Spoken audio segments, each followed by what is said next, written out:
Hello friends and welcome again back to my channel Priyanka's Physics Classes. I hope you all are doing well.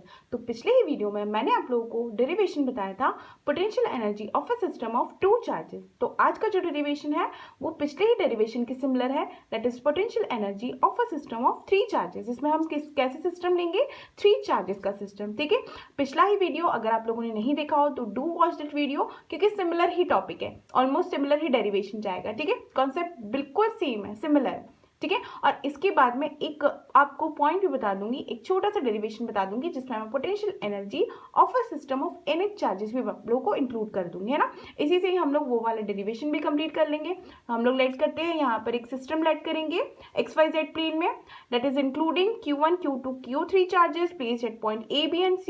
यहाँ पर हम include करेंगे कि Q1 Q2 Q3 charges place किए हुए हैं कहाँ पॉइंट पे, तो A B और C पॉइंट पे। Alright, let R1 R2 and R3 be their position vectors. तो हम लोग देखेंगे R1 R2 and R3 are the position vectors of Q1 charge, Q2 charge and Q3 charges. ठीक है, initially the all charges are were in infinity. हम लोग late करेंगे कि इनिशियली जो पोजीशंस थी इन चार्जेस की वो कहाँ पर थी।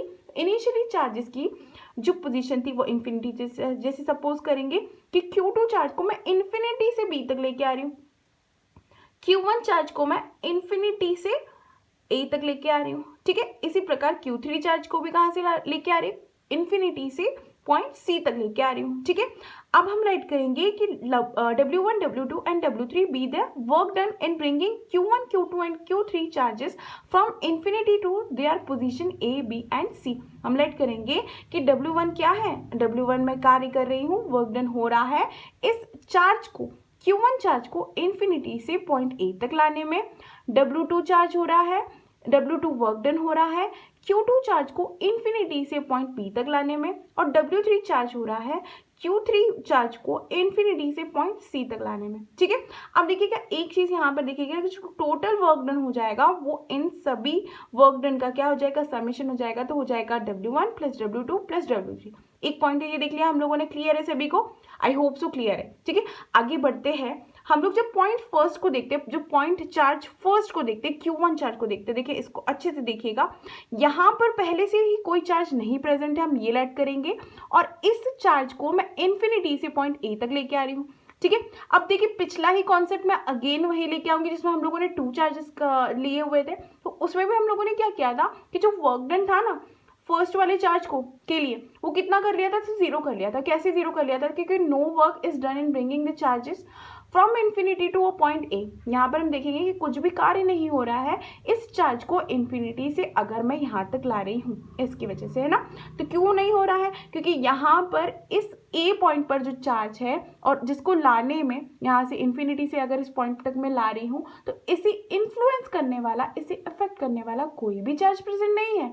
तो इस पर कैसा पोटेंशियल डेवलप होगा, यहाँ पर पोटेंशियल डेवलप होगा ही नहीं, क्योंकि इसे इन्फ्लुएंस करने वाला कोई चार्ज ही नहीं है, इसे रिपल्सिव और अट्रैक्टिव फोर्स लगाने वाला कोई चार्ज ही नहीं है। ये तो बेचारा पहले ही एक इन्फिनिटी पॉइंट से इधर आ रहा है। ठीक है, तो यहाँ पर जो वर्क डन होगा वो जीरो हो जाएगा, क्योंकि पोटेंशियल ही एग्जिस्ट नहीं हो रहा है ए पॉइंट पर, पोटेंशियल ही जीरो है तो वर्क डन भी जीरो है। Clear concept. ठीक है, वर्क डन में डायरेक्टली लिख देती हूँ, W1 will be equal in to zero. W1 क्या है, work done in bringing Q1 charge from infinity to a point, zero है, डायरेक्टली लिखेंगे हम लोग।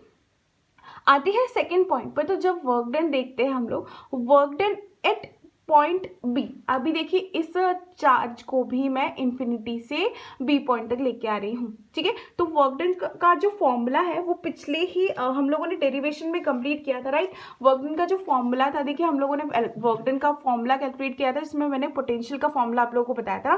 तो पोटेंशियल का फॉर्मूला एक तो ये चीज़ याद रखिए, 1/4πε0 Q/R12 था। ठीक है, हाँ एक और चीज़ देखेंगे यहाँ पर कि जो डिस्टेंस था ना इन दोनों के बीच में, देखिए Q1 और Q2 के बीच में हो जाएगा R12, इसके बीच में हो जाएगा R23, Q2 और Q3 के बीच में R23 हो जाएगा, और यहाँ पर देखिएगा Q1 और Q3 के बीच में कितना हो जाएगा, R13। क्लियर है सभी को, क्लियर है सभी को। ठीक है, तो एक तो ये चीज देखेंगे पोटेंशियल एट पॉइंट बी अगर मुझे कैलकुलेट करना है तो that will be equal in to this formula. ठीक है, अब देखिएगा यहाँ पर मुझे सबसे पहले क्या कैलकुलेट करना है, तो वर्क डन एट 1 कैलकुलेट कर लिया था हम लोगों ने Q1 चार्ज की वजह से, Q1 चार्ज पर जीरो हो जाएगा।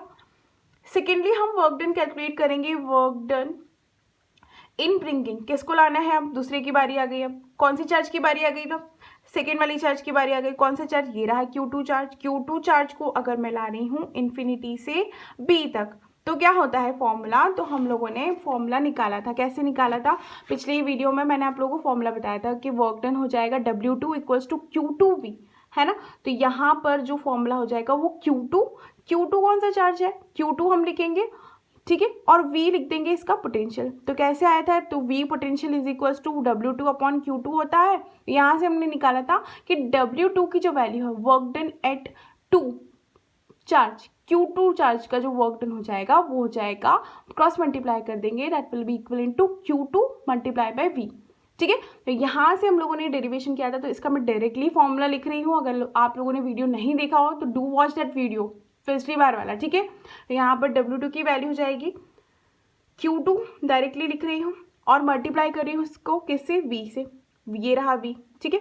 तो ये V से मल्टीप्लाई कर देंगे, V से। अब देखिए Q2 मैं एज इट इज लिखूंगी, और V की जो वैल्यू है वो भी मैंने आप लोगों को बताई थी यहाँ पे, उसको भी मैं एक और बार बता देती हूँ कि V की जो वैल्यू है वो हो जाएगी 1/4πε0 Q1/R12। अब इसे ही वापस देखूंगी मैं, तो मैं डायरेक्टली पहले तो लिख रही हूँ, फिर समझाऊंगी आप लोगों को। 1/4πε0 Q1/R12, ठीक है। देखिए अभी Q2 तो डायरेक्ट आ गया, ये फॉर्मूले से लिखा मैंने।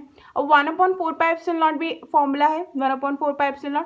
Q1 इज अ चार्ज जिसकी वजह से Q2 चार्ज पर या फिर B पॉइंट पर क्या डेवलप हो रहा है, पोटेंशियल डेवलप हो रहा है। ये ध्यान दीजिएगा आप लोग, ये Q1 आप ऊपर लिखेंगे, Q1 चार्ज से की वजह से जो Q2 पॉइंट पर चार्ज डेवलप हो रहा है वो ऊपर लिखना है आपको। And R12 is a distance between A point and B point, ये ध्यान देना है, ठीक है। और Q2 किससे मल्टीप्लाई करा था, जिस पर डेवलप हो रहा है ना, तो ये पॉइंट ध्यान देना है। तो W2 का जो फॉर्मूला हो जाएगा वो हो जाएगा 1/4πε0 Q1 Q2 divided by R12, ठीक है। ये हो गया हमारा फॉर्मूला, एंड हमारे पास दो वैल्यू आ गई। चलिए, तो हमने निकाली दो वर्क डन की वैल्यू, W1 और W2 की वैल्यू। तो यहाँ पर एक चीज़ आप लोग ध्यान दीजिएगा कि वर्क डन अगर हम निकालते हैं किसका, W2 वाला, है ना, तो यहाँ पर वर्क डन निकालते हैं इस Q2 चार्ज को इन्फिनिटी से इस पॉइंट तक लाने में, तो किसके इक्विवेलेंट हो जाता है, Q2 multiply by potential at point B due to Q1। तो यहाँ पर जो इन्फ्लुएंस हो रहा है Q2 चार्ज पे वो किसका हो रहा है, तो Q1 चार्ज का इन्फ्लुएंस हो रहा है। और अगर मैं वर्क डन एट 3 देखती हूँ, इस पॉइंट पर देखती हूँ कि वर्क डन हो रहा है इन्फिनिटी से C पॉइंट तक Q3 चार्ज को लाने में, वो कितना हो रहा है, तो देखिए Q3 चार्ज पे इन्फ्लुएंस हो रहा है, किस किस का इन्फ्लुएंस हो रहा है, एक तो Q1 का हो जाएगा और Q2 को हो जाएगा। तो हम लोग जो मल्टीप्लाई करेंगे, देखिए इसमें Q2 को मल्टीप्लाई कर रहे थे V के साथ, और V पर किसका इन्फ्लुएंस था, Q1 का इन्फ्लुएंस था। अब यहाँ पर देखते हैं कि W3 को मल्टीप्लाई करूंगी potential at C due to Q1 और Q2, है ना। तो इससे मैं मल्टीप्लाई करूंगी potential due to Q1 charge और Q2 चार्ज से मल्टीप्लाई करूंगी, तो कितना फॉर्मूला हो जाएगा, Q3 का मल्टीप्लाई हो जाएगा, अगेन वही फॉर्मूला लिखूंगी एज इट इज 1/4πε0।